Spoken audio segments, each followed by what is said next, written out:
Good afternoon, good morning, good evening, whatever time of day it may be for you.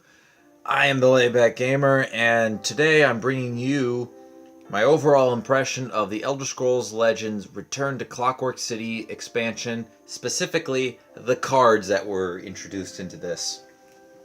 This video is going to be all about the cards that came with this expansion, which will mainly consist of a few top 3 categories across, well, a few different top 3s. This is my opinion, so if you don't agree with what I say here, don't panic, don't overreact too much. This is my opinion, it's not fact. I'm not saying, yeah, this is the best card, 100% guaranteed. Go out there, buy this many wings of this expansion. No, I'm not. I'm not doing that. What I am here to do is just to inform you on my opinion of the cards, and maybe before the next expansion, I might do another review and see just how right or how wrong I was. I'm willing to believe that I'm probably a little wrong when it comes to this. So, as I said in the previous video, which should be the overhaul or the overview of the expansion, 2 new races have been added into this game: the Factum and the Fabricants. Out of these 2 cards, the ones that I believe that as individuals, the Fabricants definitely beat the Factums. I mean, look at the stats on some of these guys.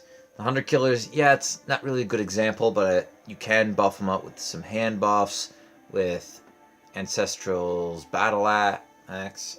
The Firepot Spider, pretty good if you combine it with, say, a Lethal, and as it will kill everything on that side of the board. Sadly, including if you play it a Doomcrag Vampire. But that's not the only one that's really good. You got the Hulking Fabricant, which becomes an 8/8 for 5 mana if you have a neutral card in play. You got Clockwork Scorpion, which is lethal and drain, so you kill anything and you get some health back.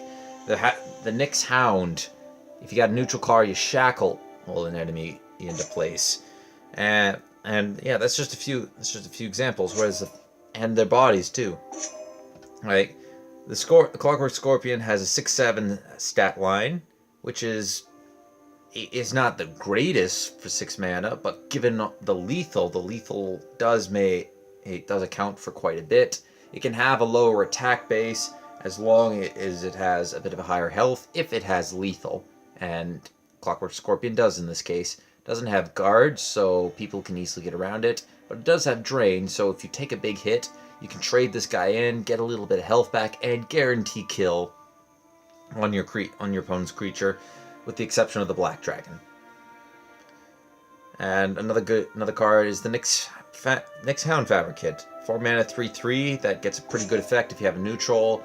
Same with the, I'm not going to try to pronounce that, but the Willpower Fabricant. This guy right here.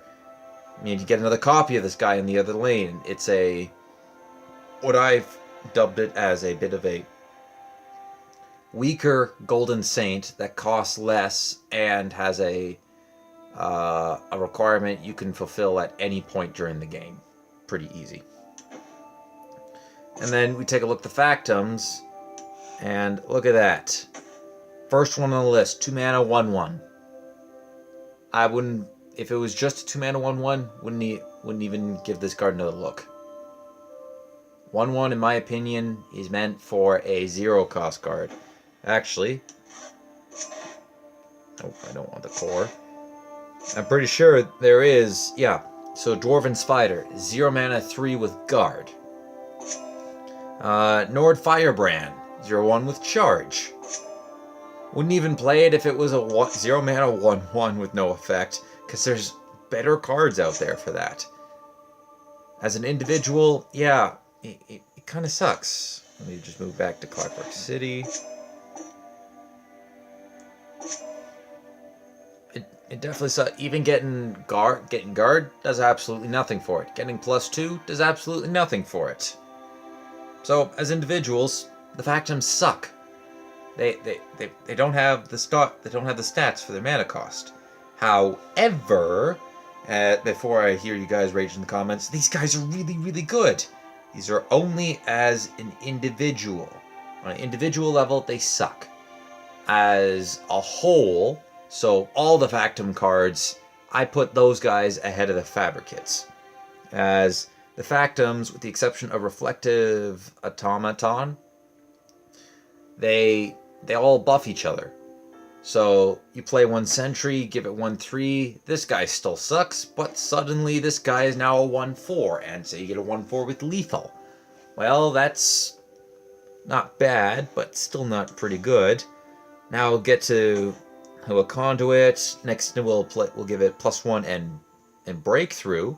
All right, we're looking at this guy is now going to be a 5 attack, 7 health. Okay. And he has lethal and breakthrough. Okay, now we're getting somewhere. We're getting somewhere now. +2 health, +2 attack on this guy. And now you're looking at a 8/10, I believe. 8/10 with lethal and breakthrough for 6 mana. Suddenly now and that was just among 4 cards, which you'll more than likely draw at some point in the game. And I think that was an exact order that one of my opponents drew. Oh no, wait, it wouldn't have lethal. No, wait, it did have lethal because it didn't have the 1 attack. So 8/10 with lethal and breakthrough for 6 mana. Suddenly, wow, that is really, really good. And play another one of these guys. Right afterwards, it's now a 7/9, 7/10. And now, because you just gave it +1 in regen, it's got breakthrough and lethal, so now these guys are looking really, really powerful. And in terms of Fabricates, there's 1 per class that interacts with a neutral card. And out of all of them, I would say the Hulking Fabricant is one of the very few that will actually get better. Yeah, sure. And I hear some people saying in the comments, I can already hear some people, it's nice to be able to silence someone. It's nice to be able to get another copy of this card. It's nice to shackle them. Heck, getting another action can be really, really good. It can also be really, really bad, but it's most of the time really, really good. However, this one, out of all of the ones that interact with neutral cards, this is the best one because it gets a bigger body, and there are plenty of supports out there that are neutral. There are plenty of neutral cards out there that you can have on the field. That being said, this card, the Hulking Fabricate compared to, where is it? A buffed up Assembly Titan after you've played 2 or 3 Factum cards, no match. So, together, the Factums beat the Fabricates. Alone, the Fabricates beat the Factums. Just keep that in mind when you're drafting a deck for these guys.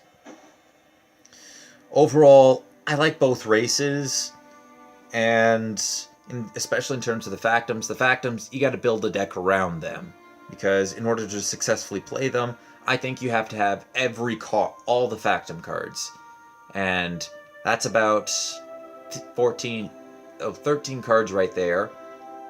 I don't think that, I know in the last video I said these guys are technically also part of that race. I don't think these imperfects also benefit from the upgrades. If they do, then that's a terrifying thought. I mean, these guys are already sitting at 8/8. Given any more stats, and suddenly you're looking at something strong enough to take down even the Iron Atronach very easily. Although, it doesn't quite help against some of the Flash Atronachs I've been able to play. I mean, 21/21... pretty good if I say so myself, but still, any normal card in the game, if this guy gets buffs from the Factums, which I don't believe do, it would be a monstrosity. Alright, with that taken care of, we're going to go to the top 3 cards for each of the categories. I have a top 3 of the set, top 3 cards that I think have the most potential, my favorite 3 cards, as well as the 3 cards I believe are going to do horrible this expansion. Now, I originally had this at a top 5, but I was able to narrow it down to, I was able to get rid of 1 off of each list, And since I only wanted a top 3 because I didn't want to do top 4, I'm putting honorable mention. I put an honorable mention for each list. Without further ado, here we go. Alright, starting with the top 3 cards of the set. In number 3, I put down Mechanar's Will. Now, let's... Nope, I want to pull that card up. Where is it? There we go. Now, this card might not seem that much. 5 mana, you steal an enemy creature with 3 or less power, it gains charge until the end of the turn, and then you give it back. Not bad. But there is a part in here that makes it really good, and that's what it targets. 3 power or less. Keyword there is 3. Up until this point, there's been no cards that have been able to target 3 power. Execute doesn't, Spiteful Dremora doesn't, Fell the Mighty doesn't, Devour doesn't. I think that's all the ones I can think of off the top of my head. So 3 power was really the sweet spot to be against a Crusader deck. It was really nice. They couldn't target it without using hard removal. If you were a Spell Sword, you'd have to use an Etiquette or Piercing Javelin. If you're a Crusader, you're likely using a Piercing Javelin. You might even chuck in a Mana Cora. Anything with willpower, those, and if you're a Spell Sword, Etiquette, those cards you would have to use to remove a creature with 3 health, or not 3 health, 3 attack. And you know, in a case where that's the last card in your hand, you're about to die, you just lose. But if you had Mechanar's Will in your hand, well, you might not be able to lose, as you can trade. But what you can also do with this card is use Close Call with it. Let's see, I'll pull up Close Call for a second here. So Close Call is a card that unsummons a friendly creature. And that's pretty big, as now you've got a discounted Murak for 5 mana and whatever you choose to play. And it can be worth the extra magicka or 2 because now you're getting the summon effect with it. So say it was, I don't know, I'm going to pick an endurance example. Say it was Blood Magic Lord. You managed to shrink its health. You use Calm or Cloud Rest's Templar. I think that's what it's called. Yeah, where is it? Cloud Rest Illusionist. And you managed to get Blood Magic Lord's health down, or not health, attack down. Now you can take it with Mechanar's Will, maybe attack with it, get a small creature kill, and then bounce it back to your hand. Play it again, you now just got 2 Blood Magic cards. And you keep it. You keep the Blood Magic Lord. So, in a way, you have to spend a little more, sometimes a little more mana, sometimes maybe not that much mana. Say you just decided, I want a Hive Defender. 9 mana, that'll get 9 mana, 2 cards, that gets you a free Hive Defender from your opponent. So, that's why I think this card is, it's in my number 3 spot. My number 2 is, let's pull it up, is this guy. Memory Wraith. Pardon me for a second.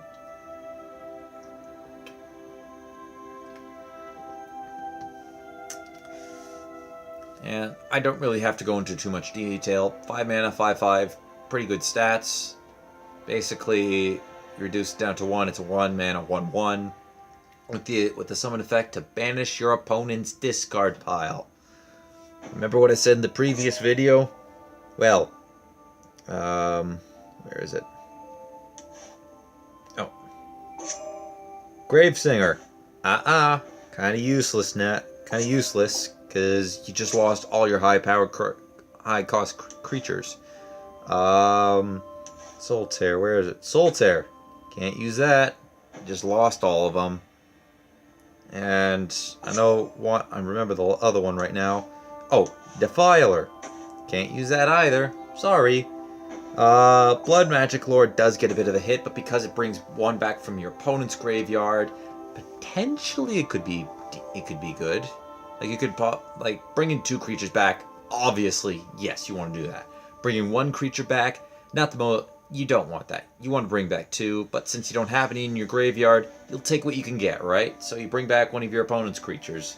It's not. It doesn't make these guys any worse. It's just something that you have to watch out for now. So definitely keep your eyes out for intelligence. Expect to play against at least one memory wraith. If you're endurance, which is one of the classes I like playing at, which is one of the attributes I like playing as, watch your back. You may soon find that, well, your back, if you're playing scouts, your drain cards, oh, they're gone now. Maid or sorcerer, if you're like me and like using Atronachs, whoops, they're gone too. Odahviing, Alduin, Paarthurnax in the grave, bye-bye. And now for my number one card, which I think is going to receive the most play. I don't have to explain this guy at all.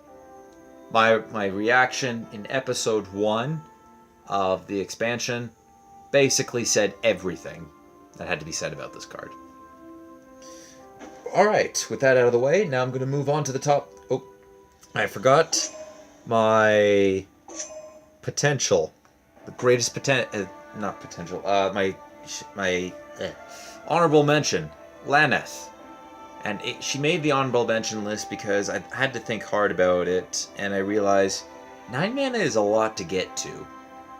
Some games you can reach there, and if you get there, that's great. Now you get a card of your choice. 6/6 isn't bad either, especially that late in the game.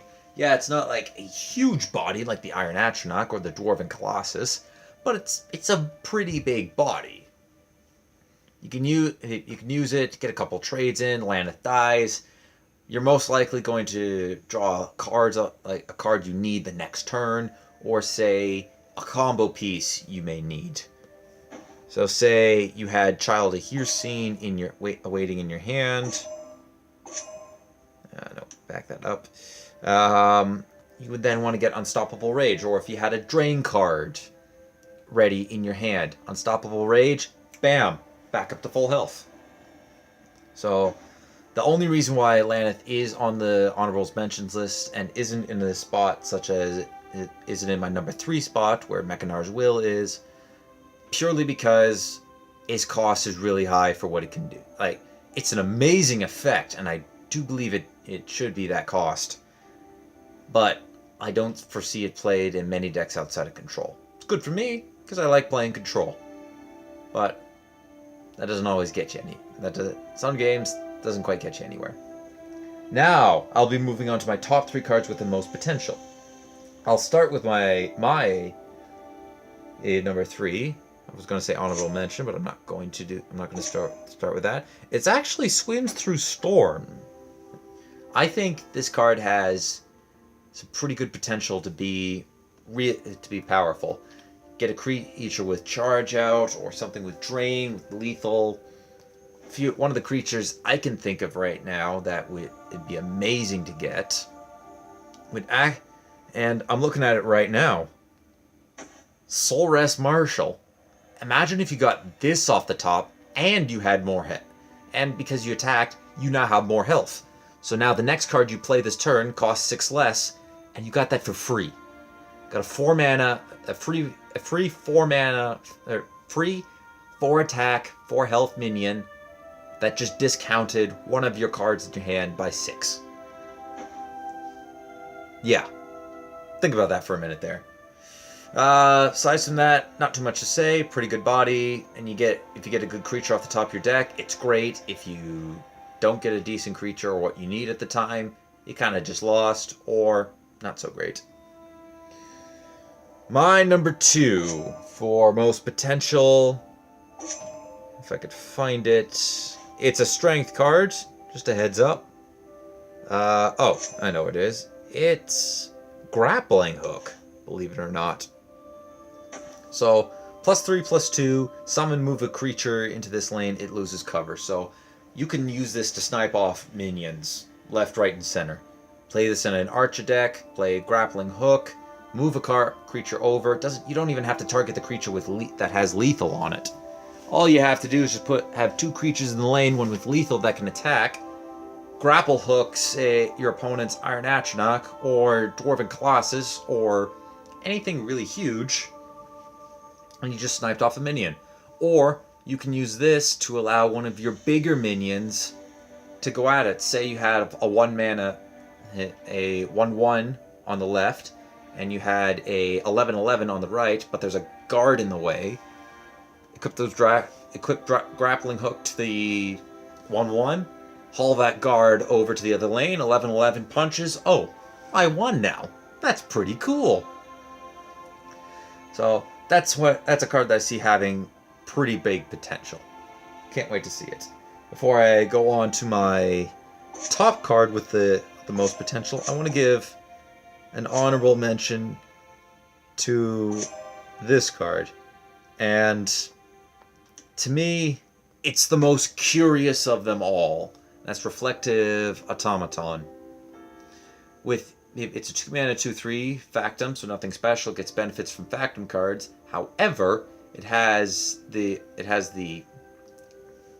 power of it has all creature types. So think about that for a minute here. It's got the power. It's every creature in one. So it's Daedra, it's Breton, it's Dark Elf, it's Dragon, Dwemer, all of that. And when I first saw this card, and I remember where I saw it, I actually saw it played in your first dragon encounter where you get dragon aspect, where Dragon Pit, Dragon Burial Mound shuffled turned all of his cards into dragons. I saw at least 1 or 2 of these cards come up in there. When I saw it, I thought, oh, that's weird. They must be already sending these guys at me, but no, that's actually the creature's effect. So, the reason why it's on my honorables mentions list with the most potential is I'm not quite too certain about this card. This is truly a card that is literally, in my mind, wild. It gets benefits from cards like Halls of the Dwemer, so you get +3 the attack added to it. Pretty damn good.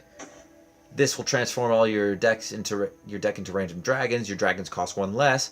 This counts as a dragon, so it gets shuffled into your deck. And it costs 1 less. Well, the obvious benefits from Factums. Well, it started as a Factum, but it would still benefit if it didn't. What's another card that would have? And here is perhaps one of the more scarier ones for decks that run this card. I'm a little nervous for this guy. High Rock Summoner. It says put a random Atronach into your hand.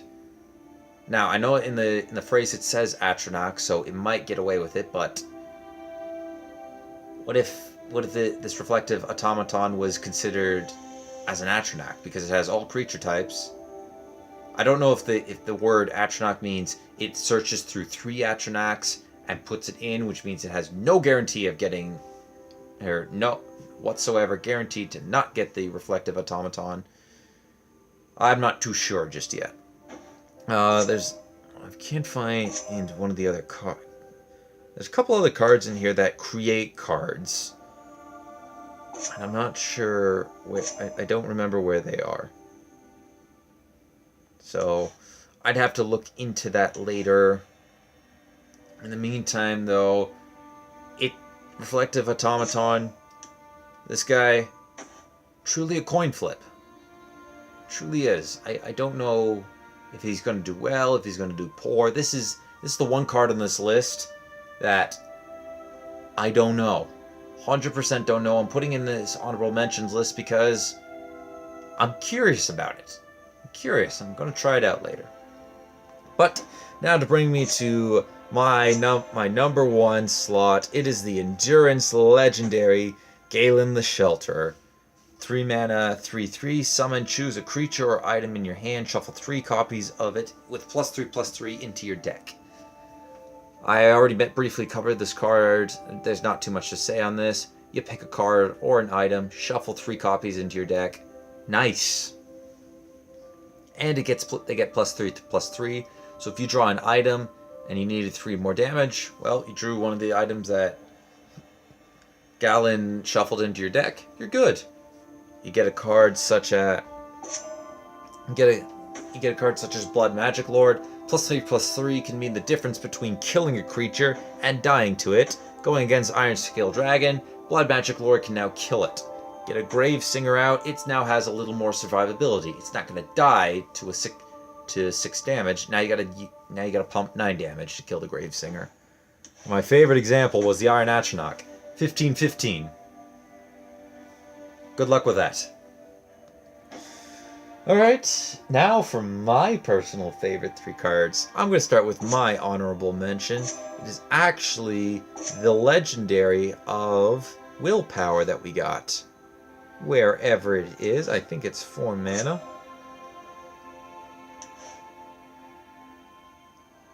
6 mana? Oops, my battery's low. Sorry about that. The Mechanical Heart. I love the design around this card. This is why it makes this list. Only as an honorable mention, though. I don't think I'd use it too much.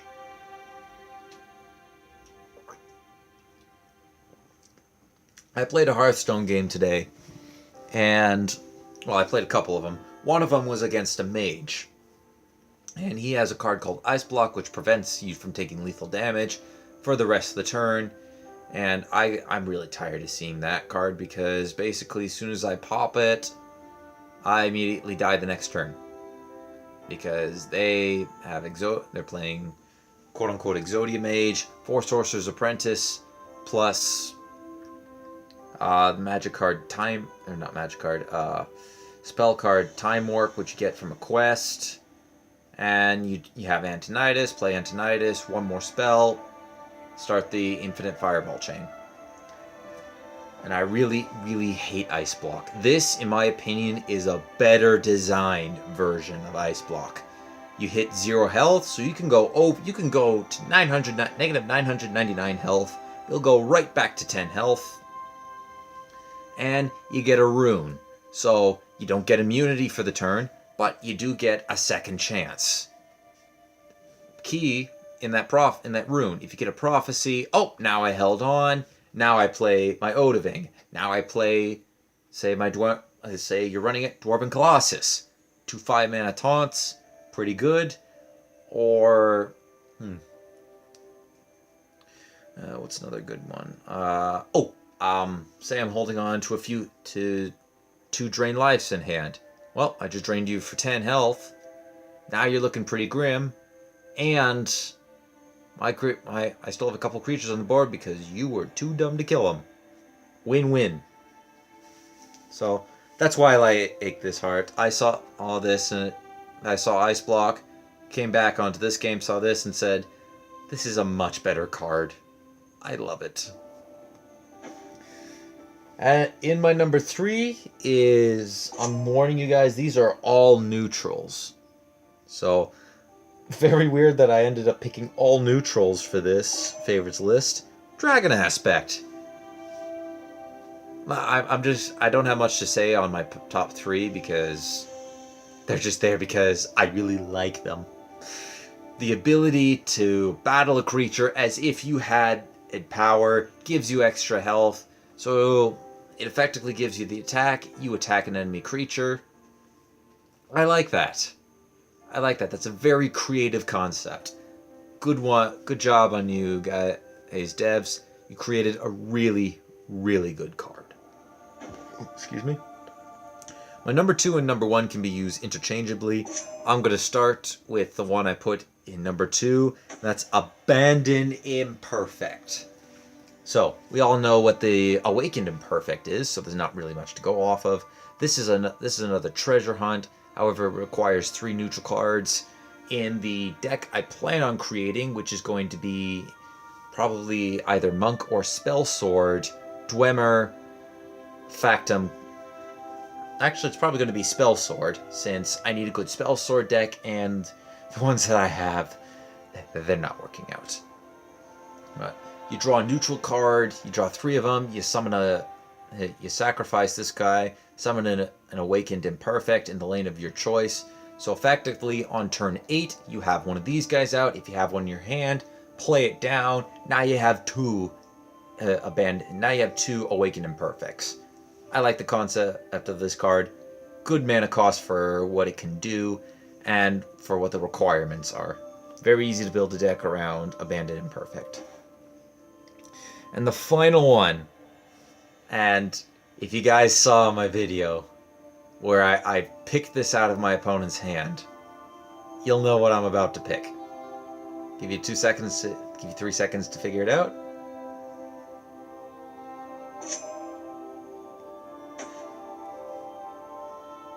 Yep.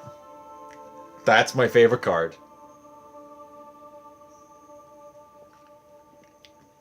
I was really hoping to see a Dwarven Legendary, or a Dwemer Legendary, come in at some point. This is about the closest thing that we've got. When I think of Dwemer automatons, I think of powerful, well, sometimes massive constructs.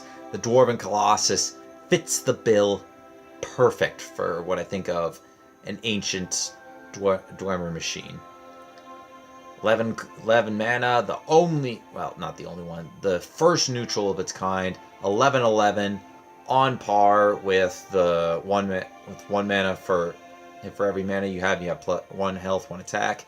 Summons a power sphere into each lane. And for those of you who don't know, on the side there, the power sphere is a 0 attack, 5 health guard with the keywords at the start of your turn. Give Dwarven Colossus a random keyword.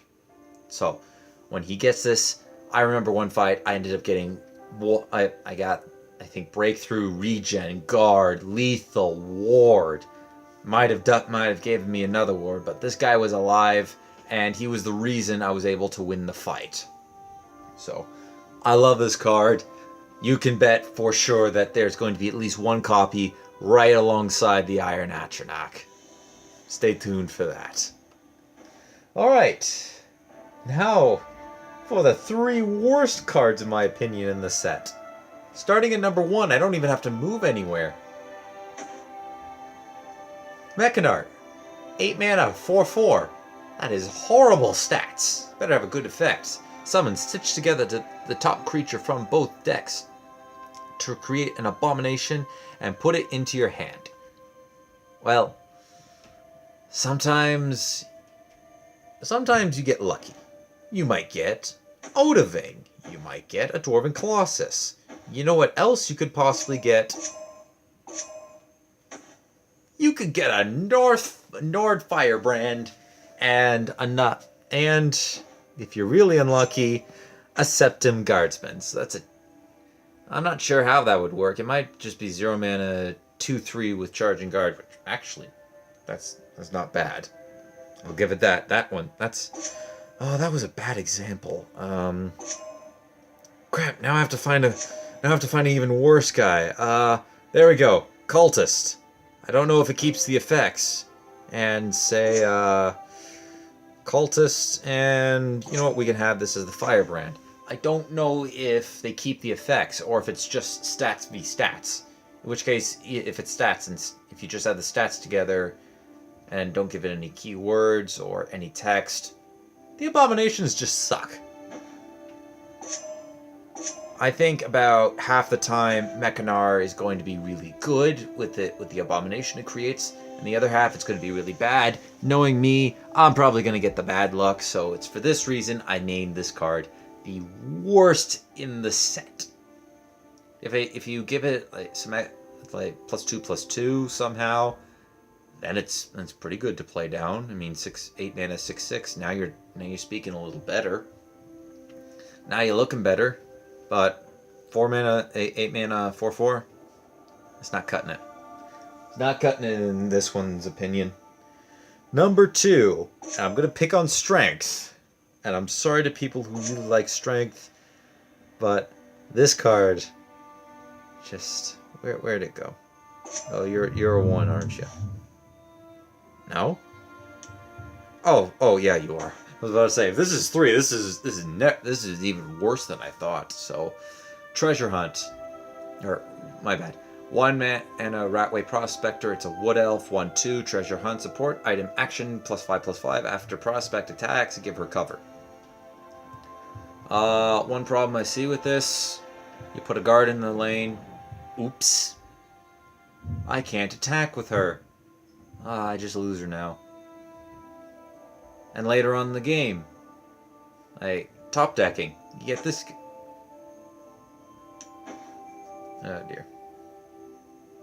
Sorry about that. You get Ratway Prospector. Oh dear. Top deck mode. Goodbye. So, is not a good card. It really isn't. The few times you get the few times you'll get that treasure hunt off. Yeah, you get +5/+5. Great. Now you run into, now instead of like just a creature removal, or like from intelligence a fireball, a execute. What's a strength removal? I'd do double rapid shot. Bone bow. Bone bow does a really good job at that. Then again, it does a pretty good job at a lot of these cards on this list, but it really kills the Ratway Prospector. And that's why it's at my number 2. My number 3 is Eldora the Daring, the Strength Legendary. 3 mana Nord for 3/3, treasure hunt, action creature support, and items. So you have to get one of every card in the game. Well, not one of each type of card in this game in order to get the +6/+6. Why is this card better than, say, than the Ratway Prospector? Because in all rights, that card is better because you draw one less. You get -1/-1 compared to this, but you draw one less. Well, and it's the second line of text. When a friendly treasure hunter finds something, summon Scallywag or give Scallywag +1/+1. Now, there are a few treasure hunts in this game, and with the map, where is it? Oh crap, I'm chewing through battery. I gotta make this quick. With the treasure map, actually I'm gonna do myself a favor and kill the brightness on my end. With the treasure map, it draws something they're looking for. So, say you play Eldora in the Shadow Lane, on 3 mana you have the ring. Actually, don't even need the ring. With Ratway Prospector, you play the map on her. She gets +1/+1 and finds something. You get a 1/1. And if the 1/1 happens to stay alive, you get a 2/2. Next time you draw something. And that's why I think it summons a creature that can get stronger if you get lucky and draw a bunch of cards. Or actually, if you play Merchant's Camel, don't even have to get lucky.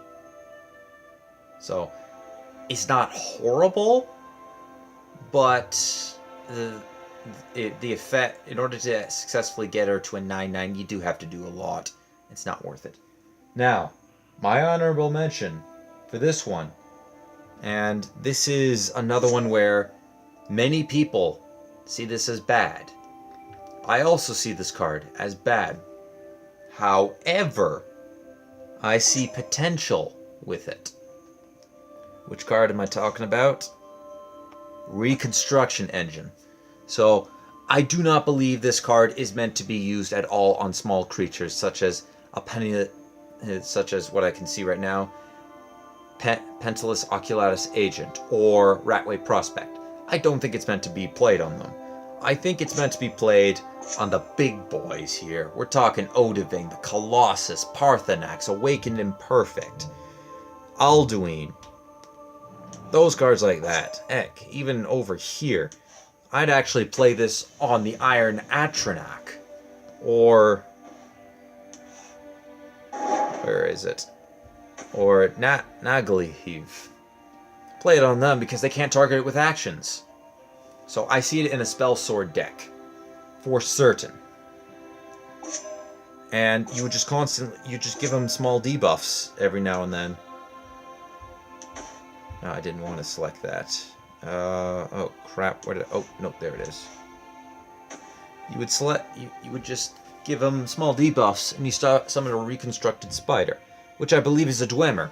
So you play that in a deck with Halls of the Dwemer. Well, now these guys are turning into one charge on this, 4/1s, which, you know, now we're talking really good. So I do see why people say this card sucks. I see potential in it, and seeing this card now for certain, I'm gonna make a Spell Sword deck. So that's all I wanted to talk about today. Overall, I think the cards added to this set were on average pretty good. There are some cards that absolutely suck, but this is only the beginning. When we get to the next expansion or close to it, we'll talk about just how right my predictions were or how wrong I was. But until that date, thank you everyone for watching. Leave a like if you enjoyed, hit that subscribe button if you really enjoyed, share this video to anybody who you think will enjoy my content, and don't forget, if it isn't out already, or if I haven't made the video yet, if you want a card created, and I will create it, and whenever I create it, I will mention in your name, give you a shout out in the comments, in the video, as well in the description.